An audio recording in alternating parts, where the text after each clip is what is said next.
All right, Movember day 15, and tonight I want to do a presentation on John Lee. On Sunday, we've got John Lee from Austin, Texas, live in an event here just in my private practice, talking on the extensive experience he's got with working with men. So I suppose tonight, part of what I just want to share a bit with you is why do I do Movember? What's it about? You know, um, it's a kooky idea. There's so many causes. So what's Movember about for me? Well, when I got into a 12-step fellowship 32 years ago, and I didn't think I'd end up in a 12-step fellowship. I just ended up in a detox. I ended up in a detox because I ended up in an office of my family doctor, and I'd ended up in a lot of doctors' offices. But on this day, on the 14th of the 4th, 86, I ended up there after confessing to my mother, where my illustrious career as an addict brought me back home, that I was using drugs again. I couldn't stop. And then on that day, I got sent to a detox, and that night I went to a 12-step meeting, and my story, just my story, I'd never used that drug or drink again. A couple of years into recovery, the life fell apart due to relationship issues, which has been my codependency journey, and to come out of denial of my trauma and abuse and impact of being a adult child of an alcoholic person and grow up in the mentally ill home. That's another story.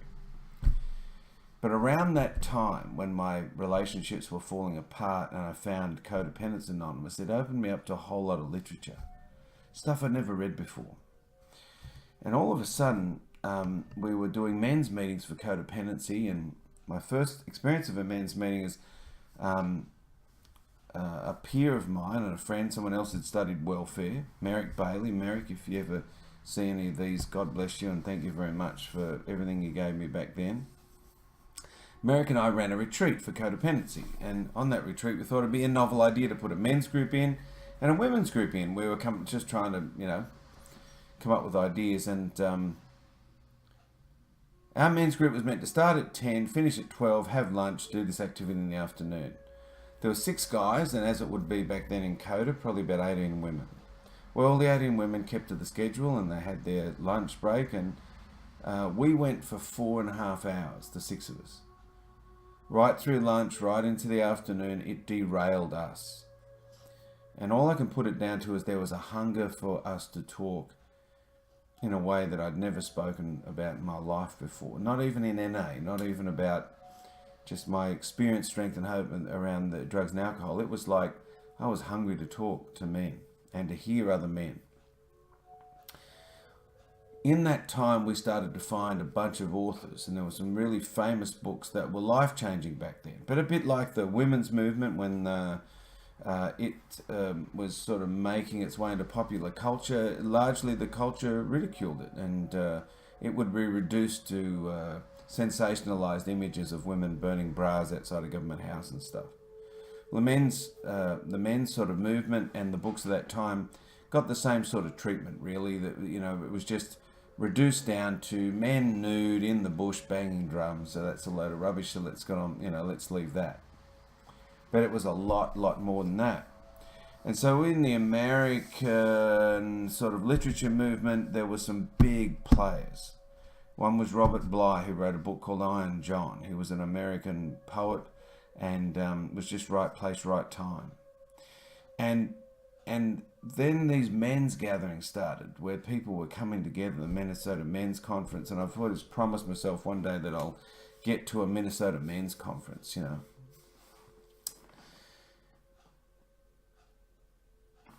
The men's literature, some of the authors that were Sam Keane, Fire in the Belly, James Hillman, Soul's Code, they were drawing from the mytho-poetic sort of Joseph Campbell sort of literature, and Robert Johnson, and drawing from stories and fairy stories, and that was what Iron John was about.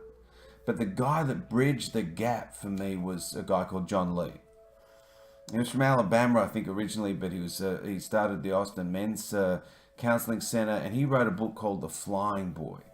What I liked about John is he was in 12-step recovery, because I started going to these men's things, and man, there wasn't a lot of 12-step guys there, sometimes none. So I felt like there was something wrong with me, but John was a recovering person. He mentioned that in his literature, and The Flying Boy was about running from relationships, and man, it was a book that was a small book, but it packed a punch.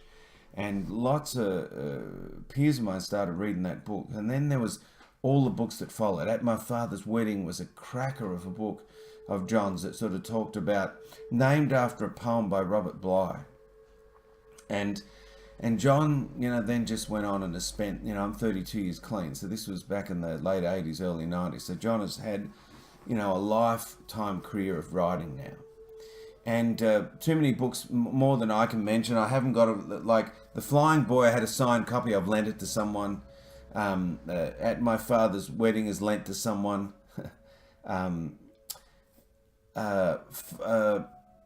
Facing the Fire, Learning to Express Anger Appropriately was a book. I've got that book. It's lent to someone. I remember rage was a big issue in my early recovery, and it was a real. That book not only that book, but what made John's books come alive is when he would come to Australia and talk. And some of you that might be following me doing these little videos, you would have been at those talks. And man, there was some energy. You couldn't get close to John. He was on fire, not just for men, but for women. And it's not just because he's a charismatic guy. His charisma is his honesty and his integrity, and he's a real dude, And I just loved, and we hung out for those occasions. I got my job at South Pacific after a John Lee talk. I was invited to do the drumming and say the opening prayers for one of the times. Back then it was Bill who bought, when he was running it before Lorraine and before Bill passed. And I remember, inspired by that event, John Lee and one of the program therapists there, Earl Cass, another guy, Wes Taylor, we all met. We were so hungry just to talk. We met in the foyer of South Pacific one night and just had a men's meeting that Bill organised, and that's how I got my job back in those days at South Pacific. You got a job just shaking Bill's hand, and that's how I got my job there. It was based on us doing that men's meeting that night, and him, I suppose, just seeing that I had a fire in my belly, I was very grateful for that, and it was one of the times in my life where an older man saw that I had some value, and he that handshake has always meant a lot to me. Books that John's then gone on to write, he's sort of done The Anger Solution. He's a great book. A lot of men I know have anger problems. It's a great book, and it's an extension of Facing the Fire. A lot of men I know have enmeshment issues with their mothers, because we live in our divorce rates are very, very high, and then women are left to raise children, and this is not a criticism. It's just that it's a big job, and there can be an enmeshment issue that can happen, and if that's the case, this is a great book for mothers and sons. I'm threatening to write one day, put these thoughts down on paper, and Writing from the Body is just a great book around John's journey for any creative person trying to unlock that. One of the books you might know is a John Lee book is When Buddha Met Bubba, and it's written under a whatever they call that false name, but Richard Dixie Hartwell, and it's a John Lee book, don't be mistaken. But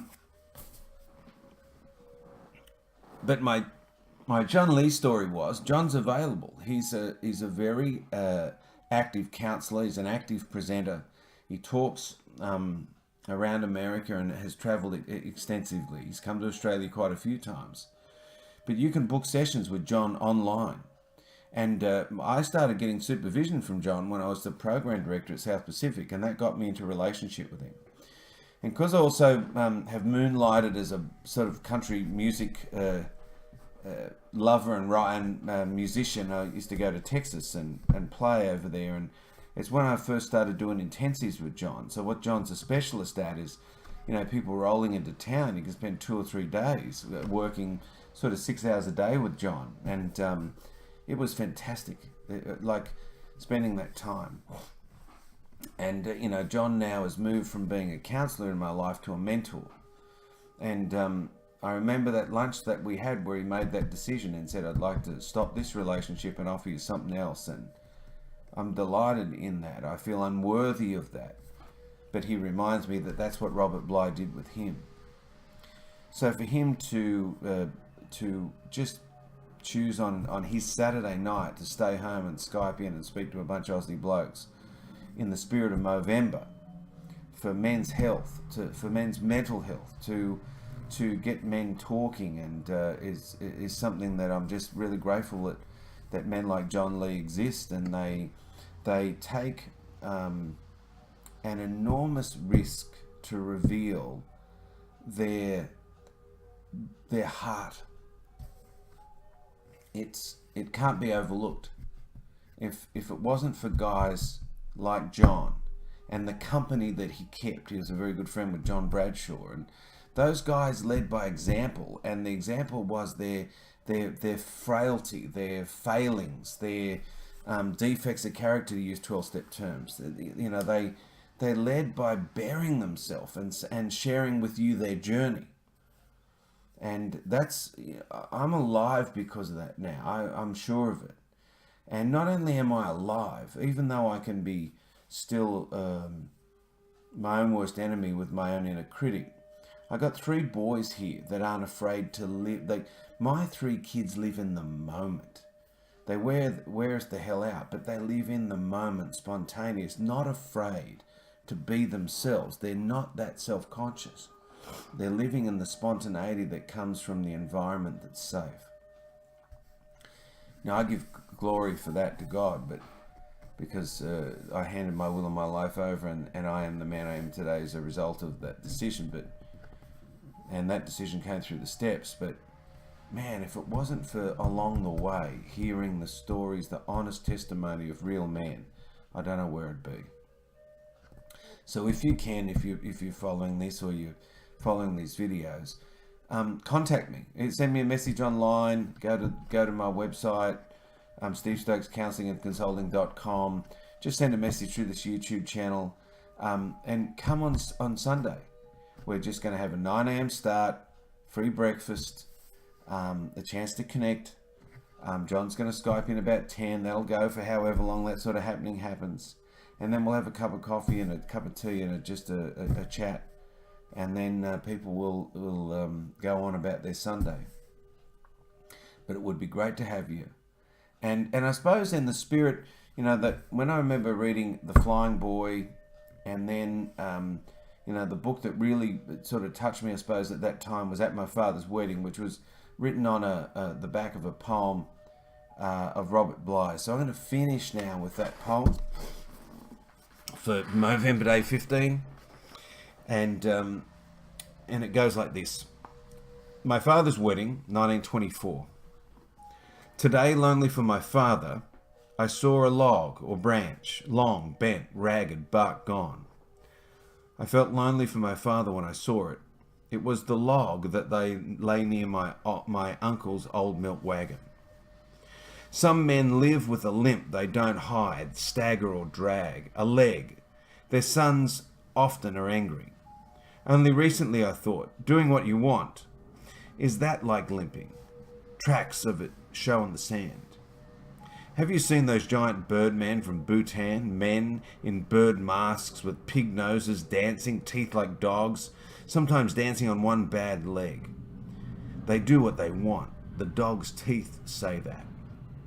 But I grew up without dog's teeth, showed my whole body, left only clear tracks in the sand. I learned to walk swiftly, easily, no trace of a limp. I even leapt a little. Guess where my defect is? Then what? If a man cautious hides his limp, somebody has to limp it. Things do it. The surroundings limp. House walls get scars. The car breaks down. Matter in drudgery take it up. On my father's wedding, no one was there to hold him. Noble loneliness held him. Since he never asked for pity, his friends thought he was whole. Walking alone, he could carry it. He came in limping. It was a simple wedding, 3 or 4 people, a man in black lifting the book, called for order, and an invisible bride stepped forward before his own bride. He married the invisible bride, not his own. In her left breast she carried the 3 drops that wound and kill. He already had his bark-like skin then, made rough especially to repel the sympathy. He longed for, didn't need, and wouldn't accept. So the Bible's words are read, the man in black speaks the sentence, and when the service is over, I hold him in my arms for the first time and the last. After that he was alone and I was alone. Few friends came, he invited few. His 2-story house he turned into a forest, where both he and I are the hunters. You can find a copy of that in the Rag and Bone Shop of the Heart, which was a great poetry anthology of that era for the men's stuff. So join us on Sunday the 18th, 9 a.m. Look on my YouTube channel, have the details, but you can certainly personally message me. Please donate to the Movember cause, and remember, be gentle with your heart today. Bye.